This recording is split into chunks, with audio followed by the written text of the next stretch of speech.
This is their story, too.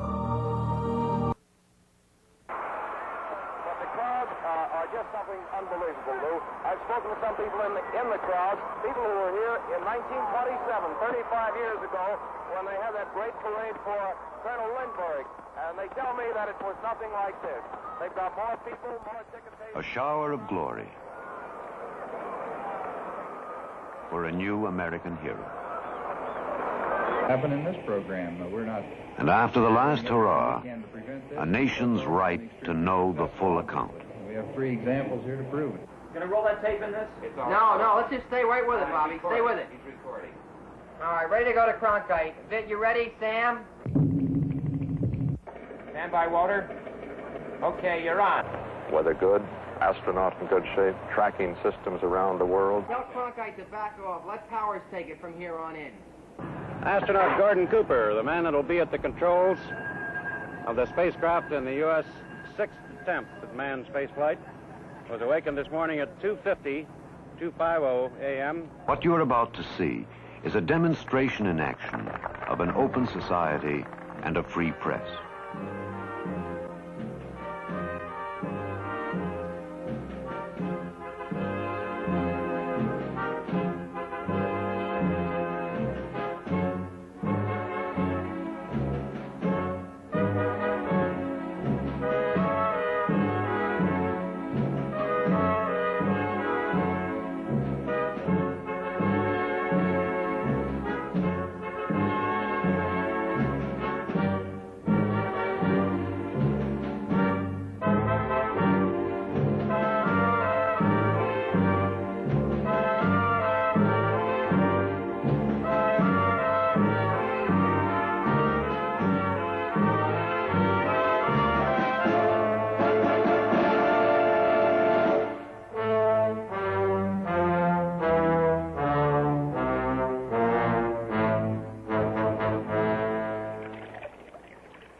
To the legion of men who photographed it, the story of Project Mercury was told in the realm of the frozen image.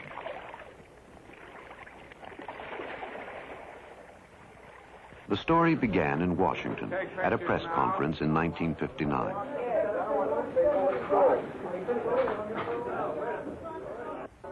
It was a Jules Verne kind of a story that became a national goal, front-page news, a focus for our scientific and creative energy.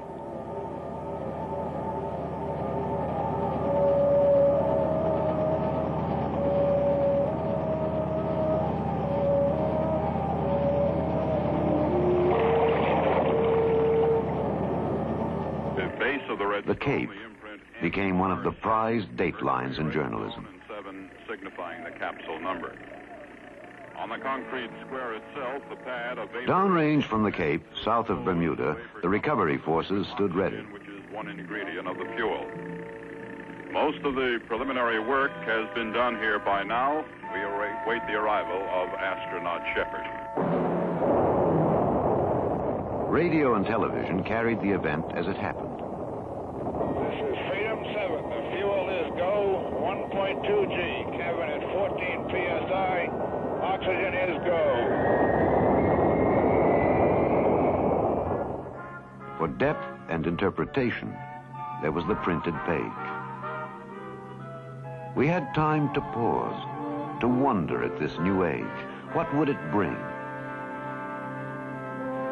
An astronaut and a president with a wonderfully warm and ready wit. Therefore, I want to again express my congratulations to Alan Shepard.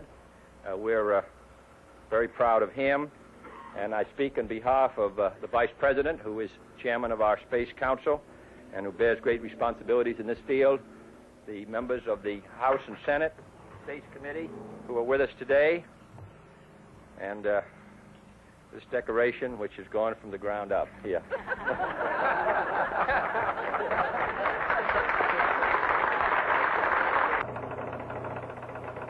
Astronaut Gus Grissom was successfully launched today at 7:20 a.m. Helicopter with the astronaut aboard, and we're seeing him in the cockpit. You'll hear it as it lands on the deck here. You'll hear the sound of its rotors and its change on. He doesn't look very wet. He has his Helmet on. The doctors are immediately treating him. After welcome on deck, a personal message.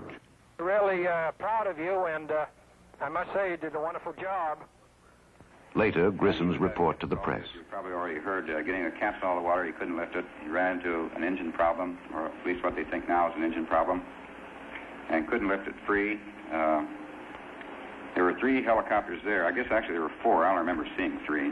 And I was sort of in the center of all 3 of them and couldn't get to any of them. Marine chopper pilot did get in close enough for me to get hold of the sling, and then everything was pretty good with me from then on. They picked me right on up and brought me onto the Randolph.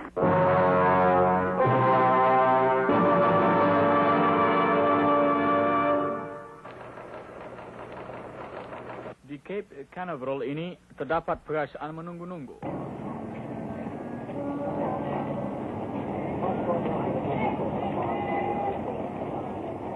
The world prayed with the litany of the countdown. 30 seconds and holding. We have encountered some difficulty in But John Glenn was not to orbit this day. Guidance equipment for the Atlas launch vehicle. We are not able at this time to get a specific identification on what the problem is. We know simply that we do have some problems over there. This is Mercury Control. Once more, the countdown is underway at Cape Canaveral. Even at this hour, clusters of people are stopping to check the latest reports. And once more, the world waited. We have just completed a status check in the Mercury Control Center. We've been advised that at this time, all systems are go. Accompanied by Dr. Douglas and another Air Force doctor, they walked over to the van, which would take them out to pad 16. At 4:25, he began crawling into his spacesuit. Wynn says he is the last man to shake hands with the astronauts and to smile at the monkeys.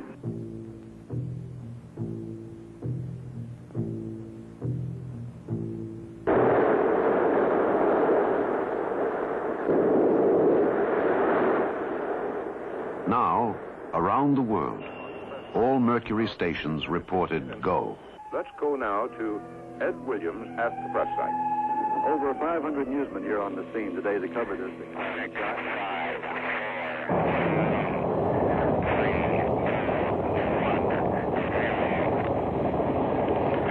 Roger, the clock is operating. We're underway. Anyone, all their eyes were focused on the rocket.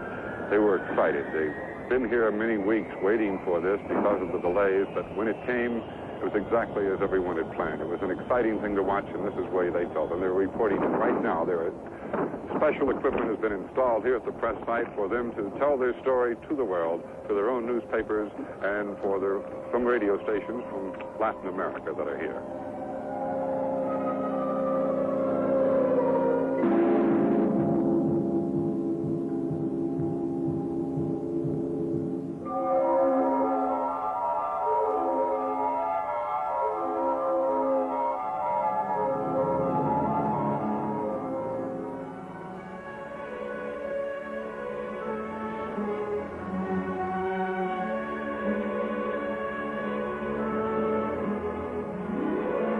Reported to be a hale and hearty astronaut after having successfully flown the United States' first manned orbital flight. U.S. astronaut John Glenn is on the deck, is reported to be a hale and hearty astronaut after his history-making flight.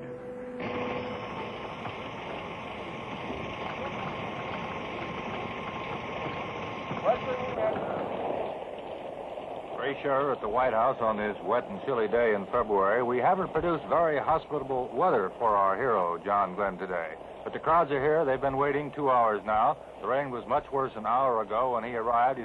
There he is now on the North Portico, getting ready to ride to the Capitol with Vice President Johnson. That's the son, the daughter, Annie Glenn's in red. Vice President Johnson will ride with him. That's not John Glenn. It's just around the corner, heading down Madison Avenue here, and everywhere the crowd is still cheering. His bald head can be seen just coming into view. He's heading towards the big inverted V, with the sign, "Welcome John H. Glenn Jr." Everywhere bedlam is breaking loose down here. People are waiting, trying to see everywhere signs. "John Glenn, America is proud of you. Welcome, John." Hi, John.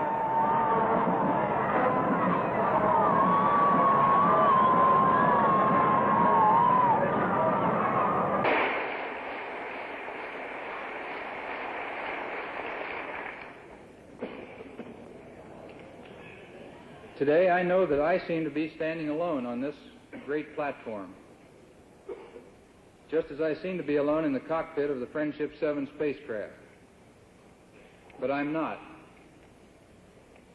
There were with me then and with me now thousands of Americans and many hundreds of citizens of many countries around the world who contributed to this truly international undertaking voluntarily and in a spirit of cooperation and understanding.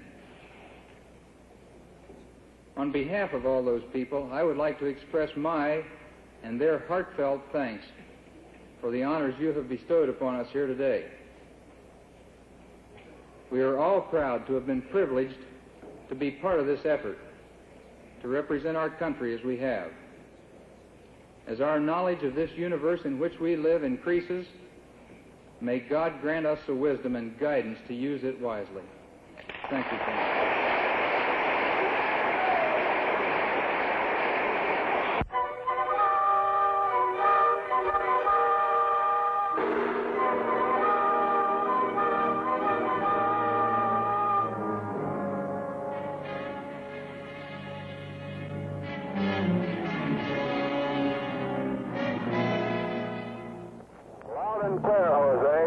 Too much. Okie doke. Everything went well. And then a cliffhanger. The capsule overshot the expected landing area. Communication failed. For 35 minutes, there was no word. Well, we've just received a happy word here aboard the USS Intrepid that one of the ship's own jet helicopters, HSS-2s that is, has just effected rescue of astronaut Scott Carpenter and is now proceeding toward the Intrepid. After a post-flight examination, astronaut Scott Carpenter returns to the Cape, to his family, to the joys and cares of the earthbound. Even a daughter's skinned elbow.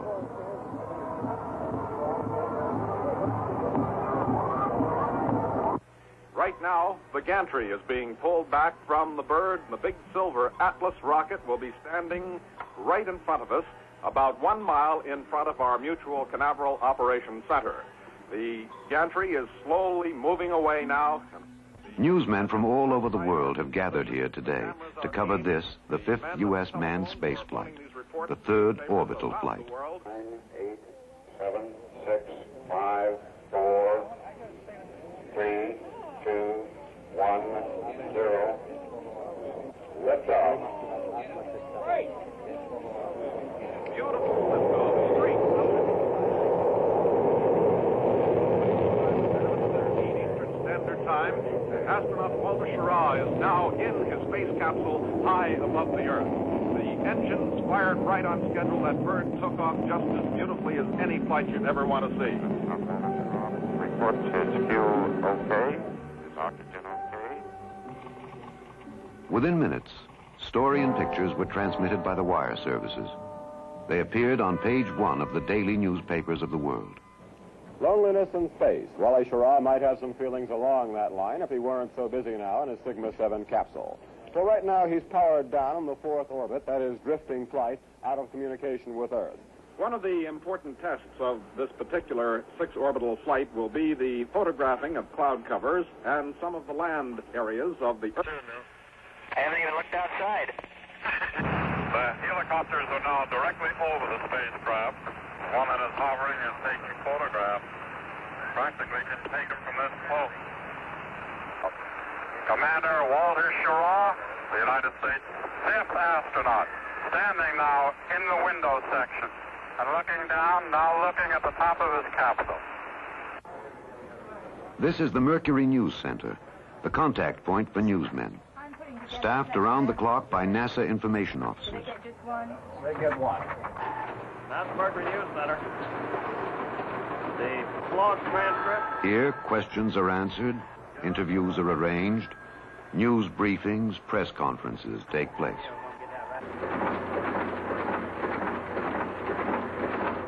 Astronaut Cooper, 22 orbit mission, will take him over more than 100 countries, islands, and possessions. All right, we'll In order start to with cover the- every phase of Project Mercury, the press, wire services, TV, and radio networks pool their resources and personnel.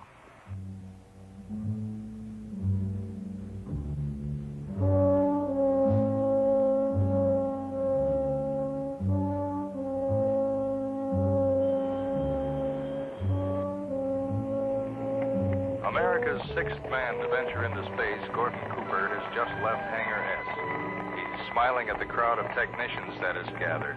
He looks extremely confident about today's flight.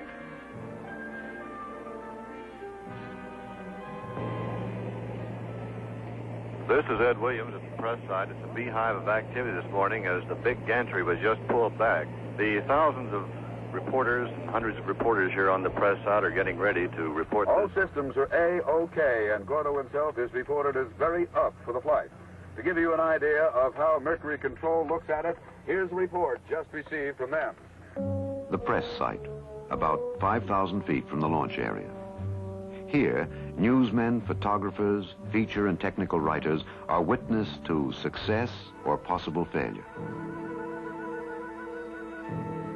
Reporters and newsmen from all over the world. Approximately how many foreign countries are represented today? We have about 25 countries represented here, including a NATO group, which just came in this morning. Mercury And Control. as the last agonizing minutes of the countdown march by, television brings the nation to the scene and drops them right in the middle of it. Yeah. Oh, all right, it's down. You got it down. All right. All right. Hello, New York. Go ahead. Hi, Don. Just a minute, I'll ask you. Bob, how much longer do you want to hold on this? Stay with it for another couple of seconds, Davey. Okay, we'll be with it another couple of seconds, then we'll take off. It's T-minus 40 seconds now and counting. All systems go.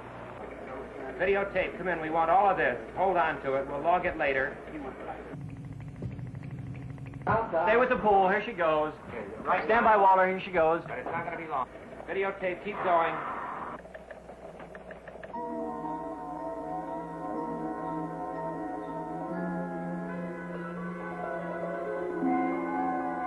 All right, and the tell-off is up, and the announcer's on, and we're on. All right, cue him, Sandy. At this point, the capsule and the booster are on what's called automatic sequencing. This is Mercury Control. We have a momentary hold at T-minus 19 seconds.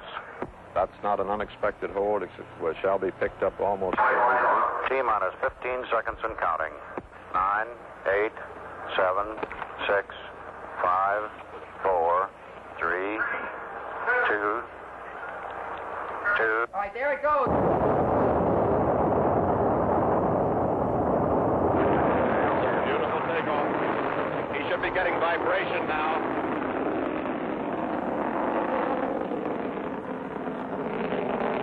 And now the pitch over. This is Mercury Control. The trajectory looks very good at this time. The Atlas pitching from straight ascent to trajectory. 40 seconds into the flight. If he's going like earlier flights, the vibration's growing for Cooper now. He's just about reaching max Q. That's maximum vibration, maximum dynamic pressure. We are now 55 seconds into the flight. The trajectory looks okay at this time. At maximum Astronaut dynamic Cooper pressure. reports his oxygen supply, his fuel supply, and all onboard systems are go. Oh, it looks like a beautiful takeoff again from Canaveral.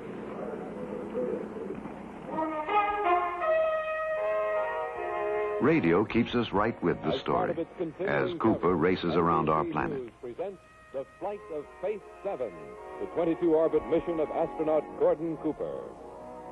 What a view. Boy, oh boy. And now the presses of the world roll the story. Newspapers, magazines report in depth. Millions would read and savor the news of this day. a free and open society in action.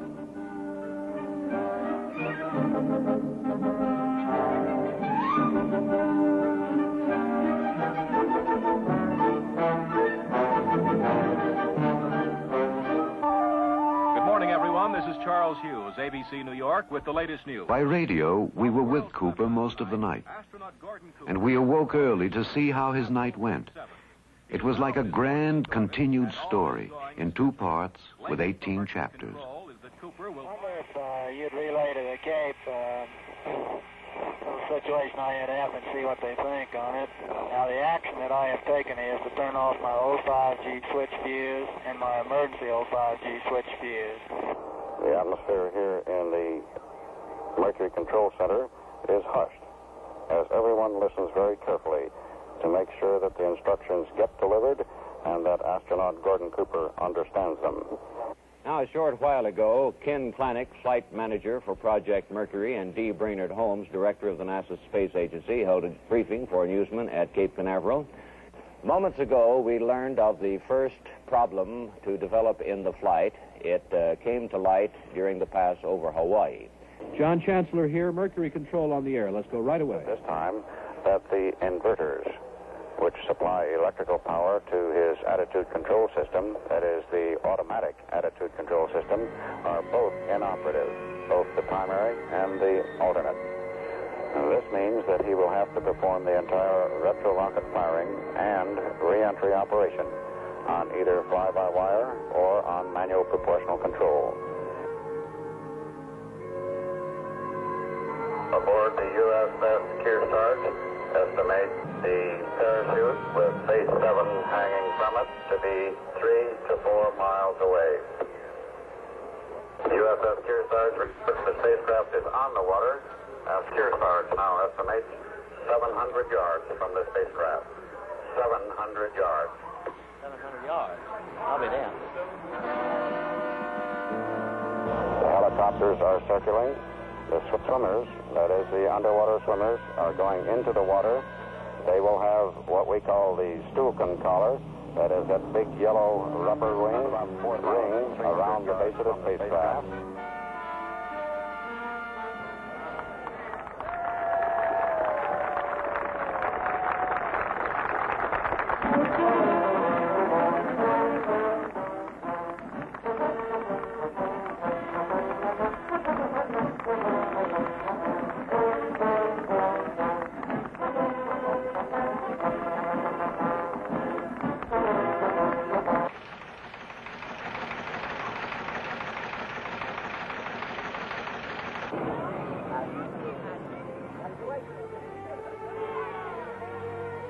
And the news coverage continues as a man is reunited with his wife and daughters. And the 50th state shows its appreciation the way it knows how.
Herbert Kaplow again at Patrick Air Force Base, where the big Air Force jet carrying Gordon Cooper is slowing to a stop on the taxi ramp.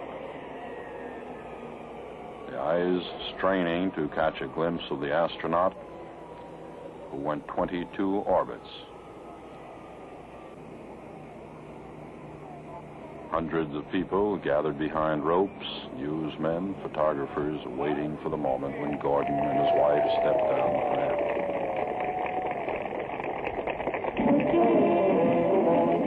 Here they come. Major and Mrs. Gordon Cooper, followed by their daughters.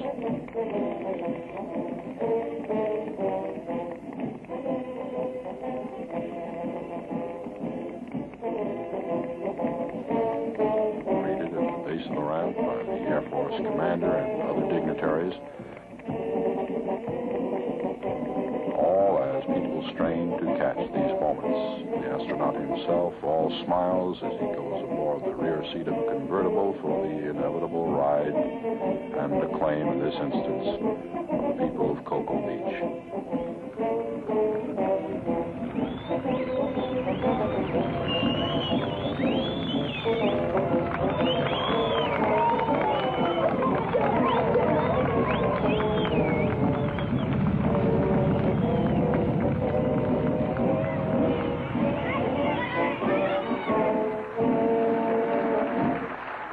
I think that those of you that know me know that I've always spoken honestly and straightforward to you. I intend to do so today. I'll run through the flight plan very briefly, factually, and when we get to questions, I will honestly try and answer any questions you have to ask. If I can't answer them, if I don't answer them, it's because I don't know the answer or we don't have the data yet to fully answer them. And they will be answered at a later date. That I was not real overly tired. I was warm from the re-entry and having been on the water for a short period of time. But I might add, not any warmer than I am right now. And I think at this point I'll lay it open to questions. Describe this flight of yours as almost a routine ride. Were you at all impressed with this mission? And at any time, were you at all concerned for your personal safety? Well, I waited quite a long while for this flight, and I was very impressed with it. I think anybody that goes up on a space flight and says they aren't impressed, there must be something wrong with them. I named my spacecraft Faith 7 for 3 reasons. 1, because of a belief in God and country. 2, because of a loyalty to organization, to the 2 organizations actually, which I belong. And 3, because of a confidence in the entire space team. Deke, is it thought that one of these gentlemen sitting with you will be making the first Gemini flight, or do you think one of the original 7 will make the first Gemini flight? There will be other launches and other press conferences. When they happen, they will be fully reported.